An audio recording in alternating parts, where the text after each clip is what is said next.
Hello and welcome to everyone in VV education services Bhopal. आज हम इस क्लास में एमबीए फर्स्ट सेमेस्टर में इंटरनेशनल बिजनेस एनवायरनमेंट सब्जेक्ट की 4th यूनिट का लास्ट टॉपिक 5th टॉपिक आज हम यहाँ पर डिस्क्राइब करेंगे। आज का हमारा टॉपिक है इंटरनेशनल फाइनेंशियल मार्केट, जिसे हिंदी में कहते हैं अंतर्राष्ट्रीय वित्तीय बाजार। ठीक, आपको हिंदी और इंग्लिश दोनों में मीनिंग याद रखना है ताकि जो हिंदी मीडियम के स्टूडेंट हैं उनको हिंदी में लिखने में ईजी जाए। ठीक, तो आज का जो हमारा टॉपिक है वो क्या है, इंटरनेशनल फाइनेंशियल मार्केट। इसको हम यहाँ पर इसकी जो मीनिंग है, मीनिंग से स्टार्ट करते हैं। सबसे पहले हम देखेंगे कि जो इंटरनेशनल फाइनेंशियल मार्केट है वो क्या होता है। ठीक, देखो इसकी जो मीनिंग है, मीनिंग दी हुई है, international financial market are those market where money, foreign currency, shares, bonds, loans and other financial instruments are transacted between different countries। देखो जो इंटरनेशनल फाइनेंशियल मार्केट है, इंटरनेशनल फाइनेंशियल मार्केट वे बाजार होते हैं, मतलब मार्केट होते हैं जहां अलग अलग देशों के बीच, ठीक है, अलग अलग देशों के बीच में जो मनी मतलब जो पैसा है, फॉरेन करेंसी है, सभी कंट्री की करेंसी अलग अलग होती है, ये हमें सबको पता है। तो जो फॉरेन करेंसी है, शेयर्स है, बॉन्ड है, जो लोन्स है और अदर फाइनेंशियल इंस्ट्रूमेंट का जो लेन देन किया जाता है, इसी को क्या कहा जाता है, इसी को इंटरनेशनल फाइनेंशियल मार्केट कहा जाता है। अगर हम सिंपल वे में देखें तो जब एक देश का पैसा दूसरे देश में, मतलब जब एक देश का पैसा दूसरे देश में निवेश मतलब इन्वेस्टमेंट, उधार मतलब जो क्रेडिट और व्यापार मतलब बिजनेस, ठीक है, इसके लिए इन सारी चीज़ों के लिए मतलब जैसे एक देश का पैसा जो है वो दूसरे देश में अगर इन्वेस्टमेंट किया जा रहा है, क्रेडिट पर दिया जा रहा है या बिजनेस के लिए इस्तेमाल होता है, यूज़ होता है, तो उसे क्या कहा जाता है, उसी को इंटरनेशनल फाइनेंशियल मार्केट कहते हैं। ठीक, आगे देखते हैं इसको। और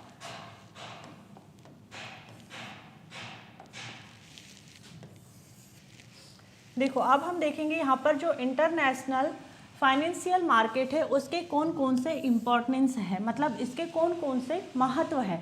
इंटरनेशनल फाइनेंशियल मार्केट क्या होता है, जब एक देश का पैसा दूसरे देश में इन्वेस्टमेंट के लिए, क्रेडिट पर या फिर बिजनेस के लिए यूज़ होता है, उसी को इंटरनेशनल फाइनेंशियल मार्केट कहते हैं। अब हम यहाँ पर इसके इम्पोर्टेंस मतलब जो इसके महत्व है उसको देखेंगे। सबसे पहले हम इसकी भी मीनिंग देखते हैं। देखो जो इसकी मीनिंग दी हुई है इंटरनेशनल फाइनेंशियल मार्केट की, international financial market are very important for the economy, trade and development of any country. मतलब देखो जो इंटरनेशनल फाइनेंशियल मार्केट है किसी भी देश की इकोनॉमी, जो ट्रेड है और डेवलपमेंट के लिए बहुत ज़रूरी होता है। ठीक है, मतलब जो इंटरनेशनल फाइनेंशियल मार्केट है वो किसी भी देश की जो इकोनॉमी होती है, जो ट्रेड होता है और जो डेवलपमेंट होता है उसके लिए बहुत ज़रूरी होता है। कैसे ज़रूरी होता है देखते हैं। अब देखो यहाँ पर जो ये इंटरनेशनल फाइनेंशियल मार्केट है, इंटरनेशनल फाइनेंशियल मार्केट रिस्क को मैनेज करने में हेल्प करता है, इकोनॉमी ग्रो करने में हेल्प करता है, ग्लोबल इन्वेस्टमेंट अपॉर्चुनिटी प्रोवाइड करता है, इंटरनेशनल ट्रेड को प्रमोट करने में हेल्प करता है। ठीक, देखते हैं आगे हम इन सारे पॉइंट को। सबसे पहले देखो यहाँ पर जो फ्लो चार्ट बना है, ऐसे ही फ्लो चार्ट आपको एग्जाम में भी बनाना है। ठीक है, उसके बाद में आपको एक एक पॉइंट को फिर 1 बाय 1 करके डिस्क्राइब करना है। तो देखो फर्स्ट इसका जो यहाँ पर इम्पोर्टेंस है वो क्या है, अवेलेबिलिटी ऑफ फॉरेन कैपिटल। देखो जो विदेशी पूंजी है, विदेशी पूंजी मतलब जो फॉरेन कैपिटल है, विदेशी पूंजी की उपलब्धता, जो इंटरनेशनल फाइनेंशियल मार्केट है उसके कारण यहाँ पर जो फॉरेन कैपिटल है उसकी अवेलेबिलिटी रहती है। कैसे रहती है इसको आगे डिस्क्राइब करेंगे। ठीक, फिर सेकंड है हमारा प्रमोशन ऑफ इंटरनेशनल ट्रेड, मतलब अंतर्राष्ट्रीय व्यापार को बढ़ावा देने में हेल्प करता है। थर्ड, इकोनॉमी ग्रोथ मतलब आर्थिक विकास। फिर फोर्थ है रिस्क मैनेजमेंट, जोखिम प्रबंधन जिसे हिंदी में कहा जाता है। और लास्ट है हमारा ग्लोबल इन्वेस्टमेंट अपॉर्चुनिटीज़, मतलब वैश्विक निवेश के अवसर। जैसे आप लोगों को याद होगा आज से करेक्ट एक साल पहले, आज 24 फरवरी 2026 है, तो 24 फरवरी और 25 फरवरी ये 2 दिन भोपाल में 2025 में जो ग्लोबल इन्वेस्टमेंट आए थे यहाँ पर मतलब भोपाल में, तो आपको याद होगा कि जो ग्लोबल इन्वेस्टमेंट यहाँ पर आए थे, मतलब दूसरे देश के जो यहाँ पर कहना चाहिए कि बिजनेसमैन आए थे, उन लोगों ने हमारे यहाँ पर इंडिया में, हमारे जो एमपी में है, भोपाल में है, बहुत सारे मतलब इन्वेस्टमेंट करने के बारे में यहाँ पर सोचा था और इन्वेस्टमेंट किए भी हैं। उस टाइम पर आपको सबको याद होगा कि भोपाल को बहुत अच्छे से डेकोरेट किया गया था, बहुत अच्छे से सजाया गया था। तो ये एक प्रकार का क्या है, इंटरनेशनल फाइनेंशियल मार्केट है, मतलब ग्लोबल इन्वेस्टमेंट अपॉर्चुनिटी ही है ये। तो ये सारी चीज़ें जो है जो मतलब इंटरनेशनल फाइनेंशियल मार्केट है, इस वजह से ही पॉसिबल हो पाती है। अभी हम आगे यहाँ पर सारे पॉइंट को अब अच्छे से डिस्कस करते हैं। ठीक,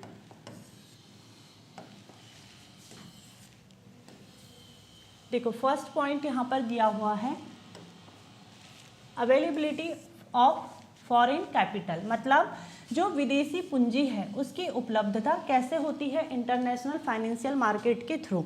देखो, developing countries get money from outside foreign investment loan, this help in the development of sectors like industries, infrastructure, education and health. देखो, जो डेवलपिंग कंट्रीज है, डेवलपिंग कंट्रीज को बाहर से पैसा मतलब फॉरेन इन्वेस्टमेंट या फिर जो लोन है, फॉरेन इन्वेस्टमेंट या लोन से पैसा मिलता है। ठीक है, और इस पैसे को जो इंडस्ट्रीज है, इंफ्रास्ट्रक्चर्स है, एजुकेशन है, हेल्थ है, ये सारे सेक्टर को डेवलप करने में यूज़ किया जाता है उस पैसे को। जैसे अभी हमने यहाँ पर जो बात किए थे कि भोपाल में ग्लोबल इन्वेस्टमेंट हुआ था 2025 में, 24-25 फरवरी 2025 में ये हुआ था। ठीक है, आज से एक साल पहले।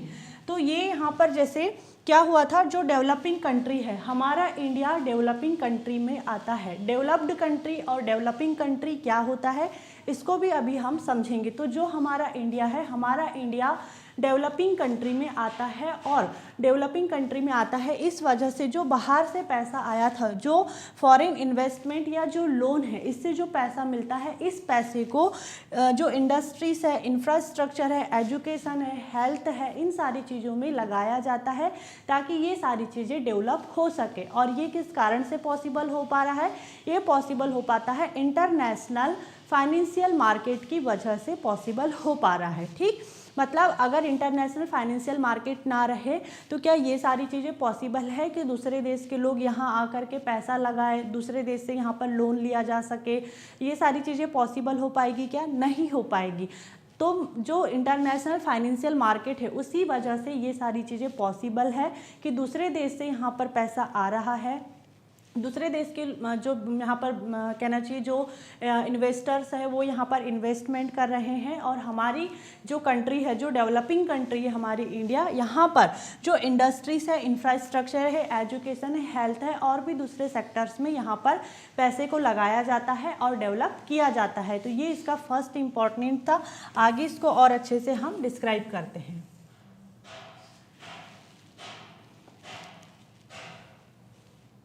देखो, developing countries are those countries whose economy is still in the process of development and where income and standard of living are low. मतलब विकासशील देश वे देश होते हैं जिनकी अर्थव्यवस्था अभी विकास की प्रक्रिया में होती है।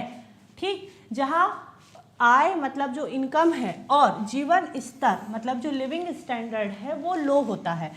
मतलब जो डेवलपिंग कंट्री है, ठीक है, जो डेवलपिंग कंट्री है, डेवलपिंग कंट्री में क्या आता है, अब हमारा अपना इंडिया भी आता है। हमारा इंडिया डेवलपिंग कंट्री में यहाँ पर जो अभी इंफ्रास्ट्रक्चर है, जो इंडस्ट्री है, ये सारी चीज़ें धीरे धीरे डेवलप हो रही है। यहाँ की जो इंडिया की जो रोड है, जो रेलवे है, सारी चीज़ें क्या हो रही, धीरे धीरे अभी डेवलप हो रही है। इसीलिए हम इसको अपने इंडिया को डेवलपिंग कंट्री में इंक्लूड करते हैं। ठीक, तो जो इंडिया है, इंडिया अभी डेवलपिंग कंट्री में है। ऐसे ही फिर जो नेपाल है, श्रीलंका है, पाकिस्तान है, अफगानिस्तान है, ये सारी क्या है, ये सारी डेवलपिंग कंट्री है। ठीक, और डेवलप्ड कंट्री क्या होती है,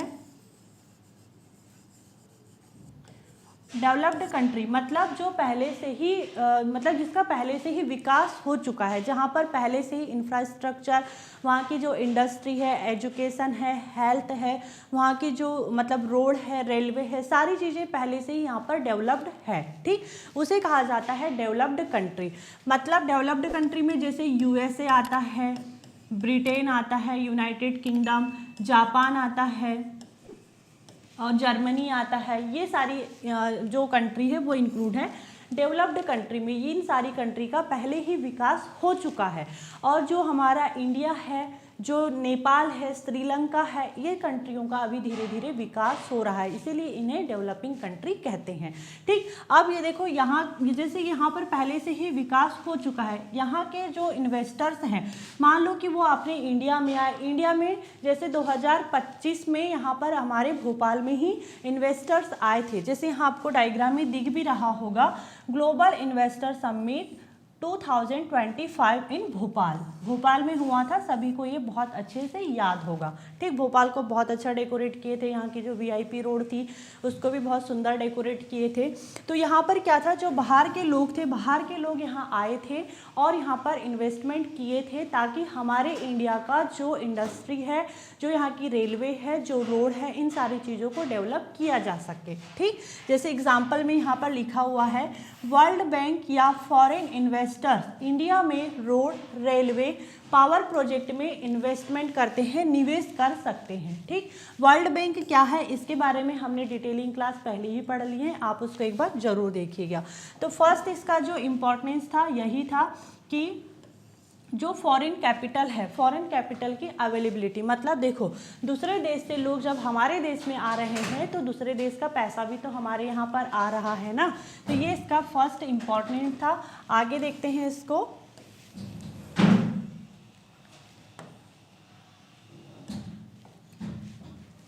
देखो सेकंड दिया हुआ है यहाँ पर प्रमोशन ऑफ इंटरनेशनल ट्रेड, मतलब अंतर्राष्ट्रीय व्यापार को बढ़ावा।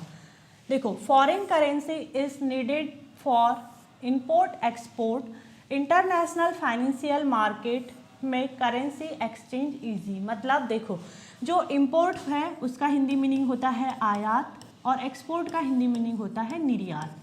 आयात मतलब होता है दूसरे देश से सामान का आना और निर्यात मतलब होता है अपने देश से दूसरे देश में सामान का जाना, ठीक। देखो इंपोर्ट एक्सपोर्ट के लिए फॉरेन करेंसी की ज़रूरत होती है, ठीक। जैसे मान लो कि अगर यूएसए से हमने कोई सामान बुलाए हैं तो वहाँ की करेंसी क्या है, अमेरिका की करेंसी क्या है, यूएसए की डॉलर है, तो हमें पेमेंट उसको डॉलर में ही करना पड़ेगा। तो अगर हमें इंपोर्ट या एक्सपोर्ट करना है तो हमारे पास में फॉरेन करेंसी रहना ज़रूरी है, ठीक। International financial market currency exchange को आसान बनाते हैं।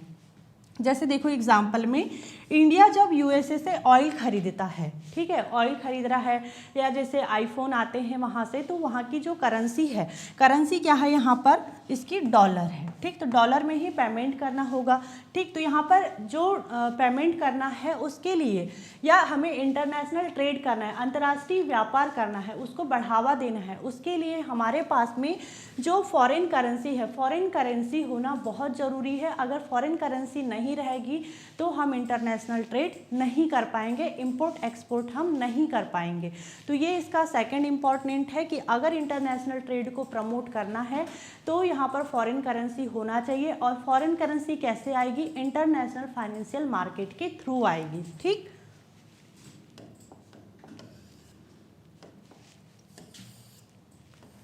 इकोनॉमिक ग्रोथ, अब देखो इकोनॉमिक ग्रोथ कैसे होता है इसको हम स्टेप बाय स्टेप समझेंगे, तब जाकर के हमें पता चलेगा कि इकोनॉमिक ग्रोथ कैसे होती है। इकोनॉमिक ग्रोथ ऐसे अचानक से नहीं हो जाती है, उसके लिए बहुत सारी चीज़ों को फॉलो करना पड़ता है। तो स्टेप बाय स्टेप हम इसको समझते हैं। इकोनॉमिक ग्रोथ जिसे हिंदी में कहते हैं आर्थिक विकास। इन्वेस्टमेंट बढ़ता है, सबसे पहले तो देखो जो इन्वेस्टमेंट है वो इंक्रीज हो रहा है, ठीक। जब देश में फॉरेन या डोमेस्टिक इन्वेस्टमेंट आता है, नई फैक्ट्रीज, मशीन्स, टेक्नोलॉजी लगती है, ठीक है। देखो नई मशीन्स लग रही है, फैक्ट्रीज लग रही है, टेक्नोलॉजी लगती है। एग्जाम्पल देखते हैं, कोई फॉरेन कंपनी इंडिया में फैक्ट्री लगाती है, बहुत सारी फॉरेनर जो कंपनियां हैं वो हमारे इंडिया में है, ठीक। बहुत सारी कंपनी है ऐसी, जैसे एग्जांपल में यहाँ लिखा हुआ है अमेरिका की कंपनियों के बारे में, जैसे जो गूगल है, गूगल हमारे इंडिया में भी है, जो टेक्नोलॉजी एंड इंटरनेट में हमारी हेल्प कर रहा है। माइक्रोसॉफ्ट सॉफ्टवेयर और IT सर्विसेज दे रहा है। अमेजॉन ई-कॉमर्स में हेल्प कर रहा है। एप्पल मोबाइल और इलेक्ट्रॉनिक्स में हमारी हेल्प कर रहा है। लेकिन ये सारी कंपनी हमारे इंडिया में तो है, लेकिन ये कंपनी प्रॉपर कहाँ की है, ये कंपनी है USA की है, ठीक। ऐसे ही जापान की जो सुजुकी है, मारुति सुजुकी तो है, लेकिन इसमें मारुति अपने इंडिया का है, और जो सुजुकी है वो कहाँ की है, ये है जापान की कंपनी है। दोनों ने ज्वाइंट वेंचर के थ्रू एक ऑटोमोबाइल कंपनी बना ली है। हमारे इंडिया में भी अभी मारुति सुजुकी गाड़ियाँ मिल रही है। फिर है टोयोटा, फिर इसकी जो कार है हमारे यहाँ पर अवेलेबल है। होंडा, इसकी जो कार है या जो बाइक है वो हमारे यहाँ मतलब हमारे इंडिया में अवेलेबल है, लेकिन ये एक्चुअल में जो कंपनी है वो कहाँ की है, जापान की है। तो फर्स्ट यहाँ पर क्या हुआ, इन्वेस्टमेंट इंक्रीज हुआ, ठीक है। नई फैक्ट्री लगी है, मतलब देखो जो USA और जो जापान की कंपनियां थी वो हमारे यहाँ पर आई, मतलब नई फैक्ट्री या नई शॉप खुली, नई कंपनियां खुली, नई मशीन्स आई, नई टेक्नोलॉजी हमारे इंडिया में भी आई। फर्स्ट स्टेप इसका यही था। देखते हैं आगे की इकोनॉमिक ग्रोथ कैसे होता है। सबसे पहले तो इन्वेस्टमेंट इंक्रीज हो गया, फिर देखो इन्वेस्टमेंट अगर इंक्रीज हुआ है तो प्रोडक्शन भी इंक्रीज होगा, मतलब जो प्रोडक्शन है प्रोडक्शन भी बढ़ता है। कैसे बढ़ता है, नई फैक्ट्री और मशीन्स से ज़्यादा गुड्स और सर्विसेज बनते हैं, ठीक। मतलब जो सामान है या सेवाएं बनते हैं। एग्जाम्पल, फैक्ट्री लगने से ज़्यादा मोबाइल, कार, क्लॉथ बनते हैं, ठीक है। जैसे अगर मान लो कि इंटरनेशनल फाइनेंशियल मार्केट ना रहे, जो अदर कंट्री की कंपनी है वो हमारे यहाँ पर ना रहे, तो बहुत सारी चीज़ें हमें यहाँ पर अवेलेबल नहीं होगी। जैसे USA की कंपनियाँ हमारे यहाँ पर है, जैसे अमेज़ॉन है, एप्पल है, गूगल है, ये सारी चीज़ें हमें अवेलेबल नहीं होती अगर यहाँ पर USA की कंपनी हमारे इंडिया में नहीं आती तो, ठीक। तो नई फैक्ट्री आई तो ज़्यादा हमें यहाँ पर चीज़ें जो है अवेलेबल हो रही है। मोबाइल मिल रहे हैं, कार मिल रहे हैं, कपड़े मिल रहे हैं, बहुत सारी चीज़ें मिल रही है और बन भी रही है, ठीक है। अब यहाँ पर देखो, जब नई फैक्ट्री लगी है तो सबसे पहले तो इन्वेस्टमेंट इंक्रीज हुआ, प्रोडक्शन बढ़ा। जब प्रोडक्शन बढ़ेगा तो अब नई फैक्ट्रियों में काम करने के लिए लोग चाहिए, तो यहाँ पर क्या हुआ, एम्प्लॉयमेंट इंक्रीज हुआ, मतलब रोजगार बढ़ा, ठीक है। जॉब बनने लग गई। अब फैक्ट्रीज चलाने के लिए वर्कर्स चाहिए होंगे, इंजीनियर्स चाहिए होंगे, मैनेजर चाहिए होंगे। इनके बिना तो यहाँ पर फैक्ट्रियों में फिर काम कौन करेगा, काम करने के लिए ह्यूमन रिसोर्स भी तो चाहिए ना, लोग भी तो चाहिए। अब लोग जब काम कर रहे हैं मतलब उनको जॉब अपॉर्चुनिटी प्रोवाइड हो रही है, लोगों को नौकरी मिलने लग गई है, ठीक। एग्जाम्पल, 1000 लोगों को फैक्ट्री में जॉब मिल गई, फॉर एग्जाम्पल कि 1000 लोगों को फैक्ट्री में जॉब मिल गई, ठीक। आगे देखते हैं इसमें। सबसे पहले देखो यहाँ पर क्या हुआ, जो इन्वेस्टमेंट था इंक्रीज हुआ, प्रोडक्शन बढ़ा, फिर यहाँ पर लोगों को जॉब मिल गई। जब लोगों को जॉब मिली तो अब क्या हुआ, जो इनकम है इनकम इंक्रीज हुई, मतलब लोगों के पास में अब पैसा आने लगा। जब लोग जॉब करेंगे तो वो कोई फ्री में तो जॉब नहीं करेंगे, उनके पास में पैसा आएगा, सैलरी वो लेंगे ही। जॉब मिलने से लोगों की सैलरी और इनकम बढ़ती है, लोग ज़्यादा खर्च स्पेंडिंग करते हैं, मतलब जो उनका लिविंग स्टैंडर्ड है वो धीरे धीरे इम्प्रूव होने लग जाता है, ठीक। एग्जाम्पल, सैलरी मिलने से लोग घर, कपड़े, खाना खरीदने लगते हैं। जैसे कहते हैं ना, रोटी, कपड़ा और मकान की उनकी ज़रूरतें, जो बेसिक नीड्स है वो पूरी होने लग जाती है। ओवरऑल इकोनॉमिक ग्रोथ करती है। कैसे करती है, देखो स्पेंडिंग बढ़ी, मतलब लोग ज़्यादा खर्च करने लगे, डिमांड बढ़ने लग गई। जब लोगों के खर्चे बढ़ रहे हैं मतलब डिमांड भी बढ़ेगी ही। बिजनेस और एक्सपेंड करते हैं, GDP बढ़ती है, मतलब GDP मतलब गुड्स नहीं, ग्रॉस डोमेस्टिक प्रोडक्ट, ठीक है। ग्रॉस डोमेस्टिक प्रोडक्ट बढ़ता है, देश की इकोनॉमी स्ट्रांग होती है। तो इस तरीके से ऐसे स्टेप बाय स्टेप यहाँ पर क्या हुआ, जो इकोनॉमी है इकोनॉमी ने ग्रो करी, और ये सारी चीज़ें पॉसिबल हो पा रही है इंटरनेशनल फाइनेंशियल मार्केट की वजह से, ठीक।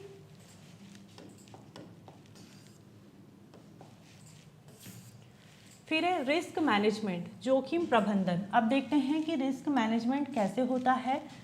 The biggest risk in international trade and finance is the risk of rate changes such as changes in exchange rate and interest rates. Avoiding this risk is called risk management.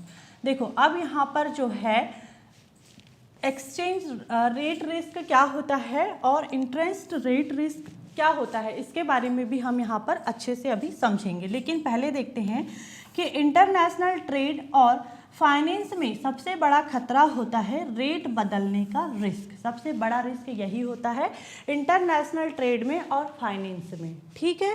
जैसे exchange rate risk और interest rate risk का बदलना, इसी risk से बचने को risk management कहा जाता है, ठीक है। देखते हैं आगे की जो एक्सचेंज रेट रिस्क है और इंटरेस्ट रेट रिस्क है ये क्या होता है।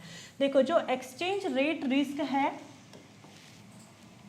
कि जब पेमेंट फ्यूचर में फॉरेन करेंसी में मिलती है, मतलब जो भी पेमेंट है, पेमेंट जब फॉरेन करेंसी में मिलनी हो और तब तक करेंसी रेट बदल जाए। जैसे एग्जांपल में यहाँ लिखा हुआ है कि मान लो कि आज की डेट में जो $1 है, डॉलर कहाँ की करेंसी है, यूएसए की करेंसी है, उसका जो प्रेजेंट रेट चल रहा है वो चल रहा है 90 to 91 और ये समय के साथ में चेंज भी होते रहता है। लेकिन ठीक, तो आज के डेट में अगर हम देखें कि $1 का जो रेट है वो 90 to 91 चल रहा है।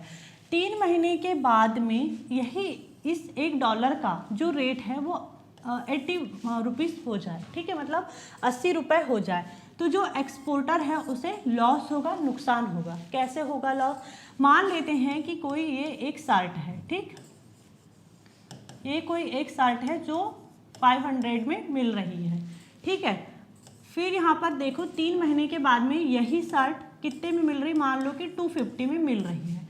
अब यहाँ पर जो शर्ट है ये तो कोई शॉपकीपर ही बेचेगा, बेचने वाला मतलब भेजने वाला ये क्या हुआ, एक्सपोर्टर हुआ, ठीक है। 3 महीने बाद में इसी का पैसा उसे 250 मिलने लग गया। तो यहाँ पर जिस चीज़ का पहले इसको पैसे ज़्यादा मिल रहे थे, अब इसी चीज़ का पैसा यहाँ पर इसको कम मिलने लग गया, ठीक है। तो इसी तरीके से यहाँ पर भी होता है कि अगर मान लो कि कोई भी पेमेंट है फ्यूचर में फॉरेन करेंसी में मिलनी हो और अगर उसका करेंसी रेट बदल जाए या गिर जाए तो यहाँ पर जो एक्सपोर्टर होता है उसे यहाँ पर लॉस होता है, ठीक। इसी को कहते हैं एक्सचेंज रेट रिस्क कहते हैं, ठीक।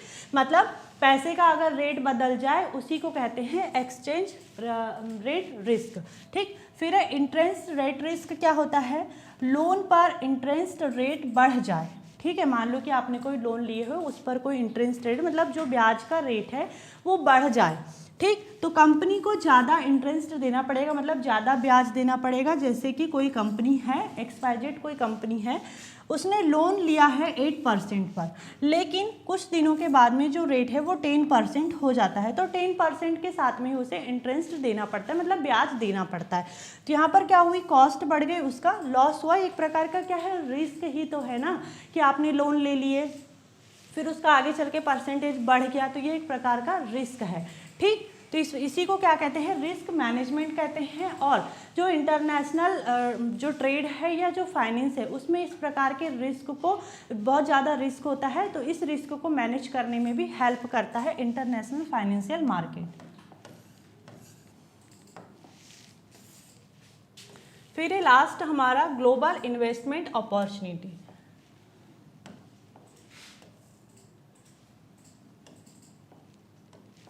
ठीक। देखो इसे हिंदी में कहते हैं वैश्विक निवेश के अवसर।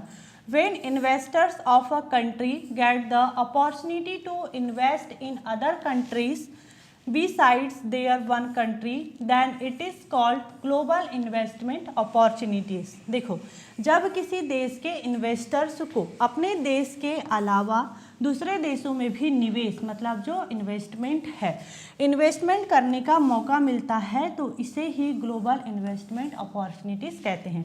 जैसे अभी हमने यहाँ पर फर्स्ट पॉइंट में देखे थे कि जो ग्लोबल इन्वेस्टर समिट हुआ था 2025 में, मतलब यहाँ पर क्या हुआ था, यहाँ पर दूसरे देश के इन्वेस्टर्स हमारे इंडिया में आए थे और उन्होंने अपने देश के अलावा भी हमारे इंडिया में भी यहाँ पर क्या किया, इन्वेस्टमेंट किए।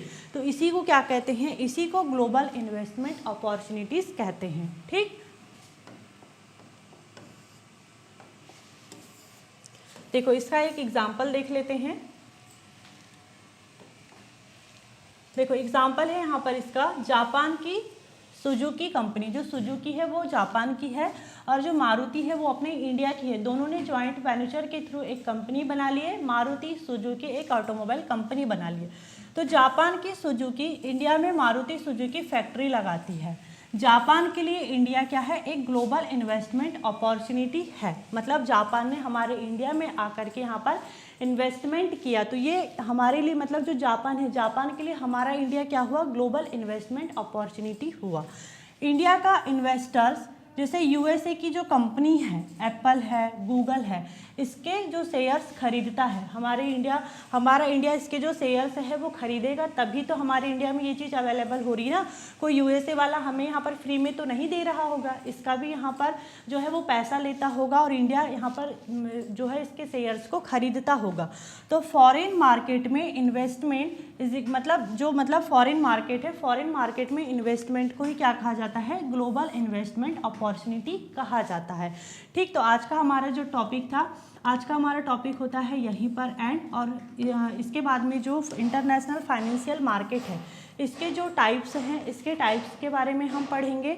तो जो इंटरनेशनल फाइनेंशियल मार्केट है ये क्या होता है, जब एक देश का पैसा दूसरे देश में इन्वेस्टमेंट, क्रेडिट या जो बिजनेस है उसके लिए यूज़ होता है, उसी को इंटरनेशनल फाइनेंशियल मार्केट कहते हैं।